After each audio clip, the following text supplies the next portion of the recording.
முதல்ல இந்த கத்திரிக்காய் செடி முளைக்குமான்றதே ஒரு டவுட்டு. ஏன்னா இங்கே பாருங்களேன், எத்தனை கத்திரிக்காய் வச்சுருக்கோம். இந்த க்ரோ பேக்கு இத்தனை கத்திரிக்காய் வைக்கக்கூடாது, ஒரு தான் வைக்கணும். ஆனால் நம்ம இத்தனை வச்சுருக்கோம். சரி, இதில் முதல்ல காய் காய்க்குமான்னு இது பண்ணிகிட்டு இருந்தோம். சரி, பூ வச்சிச்சு, அடுத்து பிஞ்சு வச்சிச்சு. சரி, இதுதான் இருக்கிறதுலே பெருசாக இருக்குமோ அப்படின்னு இங்கிட்டு பார்த்தா இங்கிட்டு ஒருத்தர் இருக்கான். இவனை சரி இன்னும் கொஞ்சம் பெருசாகனு பார்த்தா பூ கீழே விழுந்துருச்சு. சரி, அவனை பிடிங்கிடுவோம். பரவாயில்ல, என் கை சைஸில் கொஞ்சம் கம்மியாக இருக்கான். ஆனால் நல்லா பெரிய கத்திரிக்காய் தான், ஏன்னா என் கை கொஞ்சம் பெருசு. இந்த க்ரோ பேக் அப்படி சரி இந்த க்ரோ பேக் வருவோன்னு வந்தோம். பார்த்தா நம்ம புதினா இவங்க எக்கச்சக்கமாக வளர்ந்துருந்தாங்க. சரி, இவங்க இந்த லென்த்துக்கு மேலே போயிட்டால் பட்டு விழுந்துடுறாங்க இலை.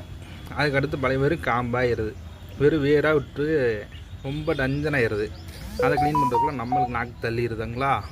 அதனால் சரின்னு இவங்களையும் வெட்டியாச்சு. செம்பருத்தி 3 இருந்துச்சு, அதனால் அதையும் வெட்டியாச்சு. பாருங்கள், இந்த டப்பா நிறையா வெறும் புதினா தான்.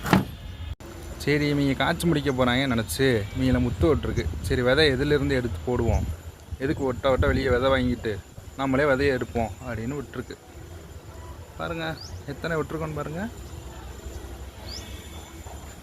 அப்படியே இந்த பக்கம் வந்தோம்னா நாளைக்கு இங்கே தான் வேலை இருக்குது. இதில் இருக்க மிளகாவே பிடுங்குறோம்.